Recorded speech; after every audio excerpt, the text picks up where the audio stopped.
తెలుగు రాష్ట్రాల్లో బాణుడు బగబగలాడిస్తున్నాడు. సామాన్య ప్రజలు రోడ్డు మీదకి రావాలంటే బెబ్బెలెత్తిపోతున్నటువంటి పరిస్థితి.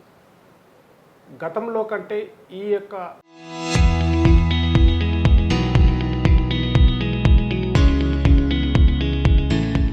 సంవత్సరంలో ఎండాకాలం చాలా తీవ్రంగా ఉండబోతుందని చెప్పేసి ఇప్పటికే వాతావరణ శాఖ అధికారులు జాగ్రత్తలు తీసుకోవాలని చెప్పి సూచిస్తున్నారు. అసలు ఈసారి ఎండాకాలం ఎలా ఉండబోతుంది, ఎంత గరిష్టంగా ఉష్ణోగ్రత నమోదవుతుంది, ఈ యొక్క బాణుడు నుంచి ఎలా రక్షణగా కాపాడుకోవడం కోసం ఎలాంటి జాగ్రత్తలు తీసుకోవాలి అనే దానిపైన మనతో మాట్లాడడానికి డాక్టర్ శివరామ్ కిషోర్ గారు ఉన్నారు. వారితో మాట్లాడి మరిన్ని విషయాలు తెలుసుకునే ప్రయత్నం చేద్దాం. సార్ నమస్తే. నమస్కారం. అంటే ఈసారి సమ్మర్ రెండు తెలుగు రాష్ట్రాల్లో ఇప్పటికే డాక్టర్లు కానీ అటు వాతావరణ శాఖ అధికారులు కూడా సూచించారు. అంటే ఎలా ఉండబోతుంది ఈసారి? ఎండలు చాలా తీవ్రంగా ఉండబోతున్నాయి. దాని నుంచి కూడా ఆరోగ్యాలు విషయాలపైన ఎలాంటి జాగ్రత్తలు తీసుకుంటే బాగుంటుంది, ఎలా ఉండబోతుంది? మామూలుగా ప్రతి సంవత్సరము మనకు ఎండ తీవ్రత అనేది పెరిగిపోతుంది. ప్రతి వేసవిలో చూసుకుంటే మునుపటి ఏడు కంటే ఈ ఏడు కంటే వేసవి పెరుగుతూనే ఉంది. ఇంకోటి మేలో ఉష్ణోగ్రతలు ఎక్కువ అవ్వాలి, కానీ మనకు ఏప్రిల్లోనే ఈ మాసంలోనే ఉష్ణోగ్రతలు చాలా ఎక్కువైపోతున్నాయి. 41, 42, 41, 42 డిగ్రీ సెంటిగ్రేడ్ అంటే చాలా ఎక్కువ. మనం మామూలుగా శరీర తాపం తట్టుకునే శక్తి కంటే చాలా ఎక్కువ అవుతుంది అనమాట. సో మామూలుగా మనం చూసుకుంటే ఉదయం పూట అంత ఎండ తీవ్రత ఉండదు. 11 నుంచి 4 గంటల వరకు ఎండ తీవ్రత చాలా ఎక్కువ ఉంటుంది. ఈ ఉదయం 11 నుంచి సాయంత్రం 4 గంటల వరకు సాధ్యమైనంత వరకు మనం బయటికి రాకపోవడం కానీ ప్రయాణాలు చేయకపోవడం కానీ మంచిది. ఇది మెయిన్ మనకు ఎండ తీవ్రత నుంచి బయటపడడానికి. ఒకవేళ ఇంట్లో ఉన్నా సరే, ఊళ్ళల్లో చాలామందికి కూలర్లు కానీ ఏసీ కానీ అలాంటివి అందుబాటులో ఉండవు. అయినా సరే ఇంట్లోనే ఉండాలి. ఇంటి బయట ఆవరణలో కూర్చొని ఉండడం కానీ అట్లాంటివి చేసినా సరే వేడిగాలులు చాలామంది చూస్తుంటారు. వేడిగాలుల వల్ల చనిపోయారు, అది ఇదని తట్టుకోకపోవడం. అందులోనూ వృద్ధులు, వయోవృద్ధులు, ఇంకోటి షుగర్ బీపీ పేషెంట్లు కానీ, ఇంకో వేరే ఏదన్నా సరే కిడ్నీ ప్రాబ్లంలు కానీ అట్లాంటివి ఉన్న పేషెంట్లు అలా బయట వేడి గాలిలో కూర్చోవడంతో కూడా వాళ్ళకి ఎండ తీవ్రత ఎక్కువై ఎండ సోడా కానీ విడదెబ్బ కానీ తగలడము అలాంటివి జరగవచ్చు. సాధ్యమైనంత వరకు ఇంట్లోనే ఉండాలి, అందులోనూ నీడపాటునే ఉండడం మంచిది. అంటే సాధారణంగా ఇప్పుడు ఉన్నటువంటి ఈ యొక్క ఎండాకాలం సమయంలో ఎండ తీవ్రతను తట్టుకుని చాలామంది ఇప్పుడు రోడ్లపైన కూడా చాలా శీతల పానీయాలు తీసుకునేటువంటి అలవాటు ఉంటుంది, చల్లగా ఉండాలని కోరుకుంటున్నారు.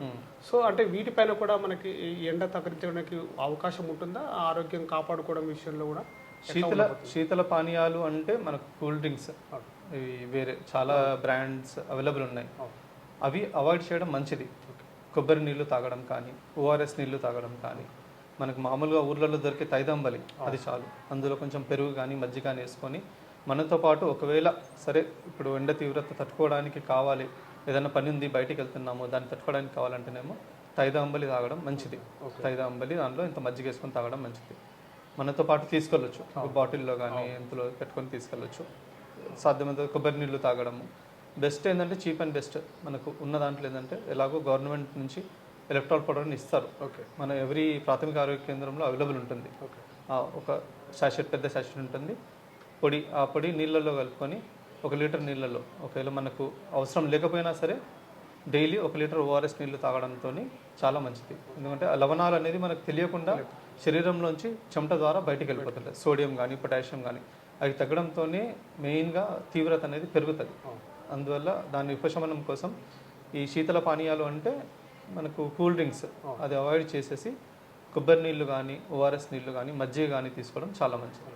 అంటే సాధారణంగా చాలామంది ఉద్యోగస్తులు కావచ్చు, చాలామంది కార్మికులు కావచ్చు, ఎక్కువగా ఉదయం నుంచి సాయంత్రం వరకు పనిచేసేటువంటి దినాలు ఈ మొట్టమొదటిగా వీళ్ళు పని చేసుకునే టైంలోనే ఎక్కువగా వీళ్ళు ఉద్యోగాలకు వెళ్ళి వస్తుంటారు.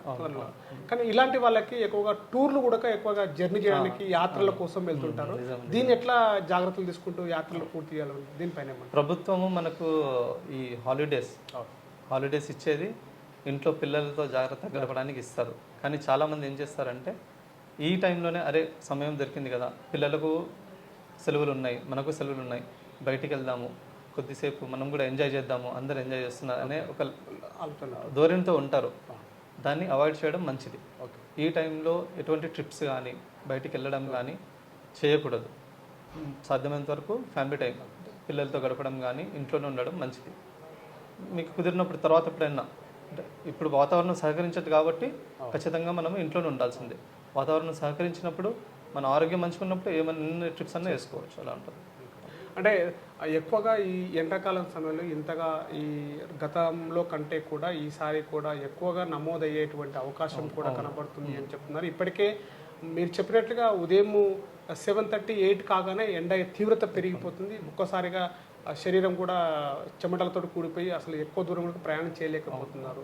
అంటే ఎందుకు ఇలా వాతావరణంలో మార్పుల విషయంలోనా, లేదంటే ఎంత తీవ్రంగా ఉష్ణోగ్రత నమోదు కావడానికి ఏంటి కారణాలు ఏమన్నా? వాతావరణంలో మార్పులే మనకి ఇప్పుడు చూసుకుంటే ప్రతి ఒక్క ఇంటికి కార్ అయిపోయింది. బయటికి వెళ్ళాలంటే ఒకప్పుడు ఆటోలో కానీ లేకపోతే ప్రభుత్వం ట్రాన్స్పోర్ట్, పబ్లిక్ ట్రాన్స్పోర్ట్ యూజ్ చేసేవాళ్ళం. బస్సుల్లో వెళ్ళడం కానీ ట్రైన్లో వెళ్ళడం కానీ అలాంటివి చేసేవాళ్ళు. ఇప్పుడు ఒక్కరు అయినా సరే ఒకవేళ ఇక్కడి నుంచి హైదరాబాద్కి వెళ్ళాలన్నా సరే కార్ తీస్తారు. దానివల్ల డెఫినెట్గా ఇంధనం అనేది దానివల్ల కర్బన ఉద్యోగాలు పెరుగుతాయి. దానివల్ల వాతావరణం మీద ఖచ్చితంగా ఒక రకమైన మార్పు ఉంటుంది. ఓజోన్ పొర అని ఉంటుంది తెలిసిందే. ఓజోన్ పొర చెరిగిపోవడం కానీ దానివల్ల ఉష్ణోగ్రతలు పెరగడం కానీ జరుగుతుంది. ఇంకోటి ఇప్పుడు అర్బనైజేషన్ అంటే పట్టణాలు చాలా ఎక్కువైపోయినాయి. మొక్కలు అనేది లేనే లేదు. ఇంటికో చెట్టు ఖచ్చితంగా ఉండాలి. వేప చెట్టు కానీ మామిడి చెట్టు కానీ ఉండాలి. ఆ చెట్లు అనేది కనుమరుగైపోయినాయి. ఒకప్పుడు మా చిన్నప్పుడు చూస్తే చాలా ప్రతి ఒక్క ఇంటికి ఖచ్చితంగా ఒక వేప చెట్టు ఉండేది. ఇల్లు చిన్నగా అవ్వకపోవడం కానీ ఈ చెట్లు పెంచుకోవడం అదొక కారణమే. అంటే ఈ ఇప్పుడు ఉన్నటువంటి ఈ యొక్క ఉష్ణోగ్రత పెరగడంతో ఒకసారి ఎండాకాలంలో మార్పులు కూడా కాలంలో మార్పు జరిపోయింది వాతావరణం. అంటే మధ్యలో సమయంలో ఎండాకాలంలో ఒక్కసారిగా వాతావరణం చేంజ్ అయ్యే అవకాశాలు కూడా ఉన్నాయి. అంటే ఒక్కసారిగా వానకు సంబంధించిన మబ్బులు ఏర్పడము, ఒక్కసారిగా గాలి మారిపోవడము, ఒక్కసారిగా అంటే ఆ సమయంలో వెంటనే జలుబులు దగ్గులు ఒక్కసారిగా దీనిపైన ఎట్లా జాగ్రత్తలు ఏమన్నా ఉంటుంటాయి? చాలా మంది ఏం చేస్తుంటారంటే ఇప్పుడు ఈ సీజన్లో జలుబు రావడానికి కారణం ఏంటంటే ఎండలో తిరిగి వస్తారు. అరే చాలా వేడిగా ఉంది, సరే ఒక కూల్ డ్రింక్ ఏదైనా తీసుకుందాం, లేకపోతే మామూలుగా ఇంట్లో నీళ్ళే ఫ్రిడ్జ్ నీళ్ళు తీసుకుందాం. మెయిన్గా ఫ్రిడ్జ్లో పెట్టే నీళ్ళు తీసుకోవడంతో సడన్గా ఏమవుతుందంటే ఆ నీరు మన శరీరంలో పోయినప్పుడు గొంతులో కొన్ని మార్పులు జరుగుతాయి. గొంతులో జరగడం కానీ లేకపోతే సైనసెస్ అని ఉంటాయి మనకు ఈ ఫేస్లో, ఈ సైనసెస్ దానిలో ఏంటంటే గాలిలాగా ఉంటుంది. ఆ దాంతో ఏమవుతుందంటే సడన్గా సైనసైటిస్ వచ్చే ప్రమాదం ఉంటుంది. గొంతులో జరిగే ప్రమాదం ఈ మార్పుల వల్ల ఫెరింజైటిస్ అంటాం మేము. సో గొంతులో ఇన్ఫెక్షన్ లాగా అవ్వడం కానీ సడన్గా జరిగే ఈ ఏమంటారు టెంపరేచర్ చేంజెస్ అవడంతో ఫెరింజైటిస్ కానీ సైనసైటిస్ కానీ వచ్చే ప్రమాదం ఉంటుంది. దానివల్ల ఈ దగ్గు జలుబులు నెక్స్ట్ ఇన్ఫెక్షన్ లాగా అవ్వడం ఉంటుంది. ఇన్ఫెక్షన్కి మార్పు చెందుతుంది, అది కారణం.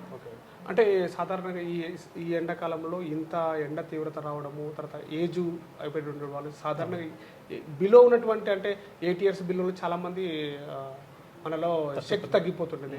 80 above అయితే ఇంకా చాలా నిర్వీర్యం అయిపోతున్నారు. అలాంటి వాళ్ళకి ఏమైనా ఆరోగ్య జాగ్రత్తలు ఏమైనా ఉంటాయి సార్ దానికి?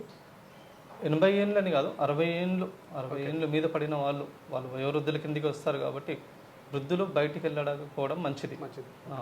60 ఏళ్ళు పైబడిన వాళ్ళు ఎందుకంటే అప్పటికి 60 ఏళ్ళకే ఈ మధ్య అందరికీ షుగర్లు బీపీలు అన్నీ వస్తున్నాయి. సో దానివల్ల రక్తంలో కొన్ని మార్పులు జరుగుతాయి. నేను చెప్పినట్టు మనకు తెలియకుండా చెమటలో లవణాలు సోడియం కానీ పొటాషియం కానీ బయటికి పోవడం చెమట ద్వారా ఉంటుంది. అది జరుగుతుంటుంది కాబట్టి మనకు తెలియకుండానే మనం నీరసించిపోయి మనకు ఉన్న షుగరు బీపీలు పెరిగిపోవడము, ఒకవేళ గుండె జబ్బులు ఉంటే మళ్ళీ గుండె హార్ట్ అటాక్ లాగా రావడం కానీ మెయిన్గా స్ట్రోక్ రావడం, పక్షవాతం లాగా రావడం, చెడు రక్తం కూడా గడ్డగట్టడం ఉంటుంది మెదడులో, అది కూడా స్ట్రోక్ కిందికి వస్తుంది. ఒక రకమైన స్ట్రోక్ అనమాట. రక్తం చిక్కబడిపోయి అది జరుగుతుంది. సో అందుకోసమనే మ్యాక్సిమం ఈ షుగర్లు బీపీలు ఉన్న వాళ్ళు పేషెంట్స్ ఇంకా వయోవృద్ధులు బయటికి వెళ్ళకపోవడం మంచిది. మరి ఏమన్నా అవసరం ఉంటే కానీ జాగ్రత్తలు తీసుకొని వెళ్ళాలి. ఇది డాక్టర్ గారు చెప్తున్నటువంటి సూచనలు సలహాలు.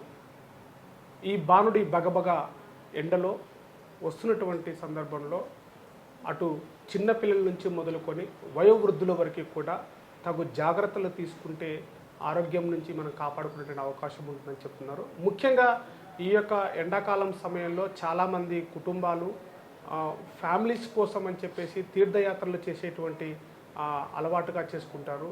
ఇప్పుడున్నటువంటి ఈ సమయంలో ఎక్కువగా ఎండ తీవ్రతంగా ఉండడంతో మన ఆరోగ్యాలు కాపాడుకోవడం ముఖ్యం. కాబట్టి అవసరమైతే మాత్రమే యాత్రలు చేయడము అవసరము అయితే మాత్రమే టూర్లు పెట్టుకోవడం అనేది చేస్తే చాలా బాగుంటుందని చెప్తారు. మరోవైపు కూడా ఈ యొక్క ఎండాకాలం సమయంలో మధ్యలో అప్పుడప్పుడు వేడి గాలులు రావడము, ఒక్కసారిగా వాతావరణంలో మార్పులు రావడము, ఒక్కసారిగా వాన మబ్బులతోటి వాతావరణం మార్పులు జరిపినప్పుడు మాత్రము ఒక్కసారిగా ప్రజలందరూ కూడా జాగ్రత్త పడి తగు జాగ్రత్తలు తీసుకుంటే బాగుంటుందని చెప్తారు. ఈ ఎండలో బాగా కష్టపడి బయటికి వెళ్ళి మళ్ళీ ఇంటికి చేరుకునే సమయానికి ఒక్కసారిగా ఫ్రిడ్జ్లో పెట్టినటువంటి వాటర్ కానీ బయట ఉన్నటువంటి కూల్ డ్రింక్స్ కానీ దాన్ని ఎక్కువ శాతము వాడకుండా ఉంటే తమ ఆరోగ్యాన్ని ఈ ఎండాకాలంలో కాపాడుకోవచ్చు అని చెప్పేసి డాక్టర్ గారు చెప్తున్నటువంటి పరిస్థితి. వీటిపైన కూడా తగు జాగ్రత్తలు తీసుకోవాలని చెప్తున్నారు.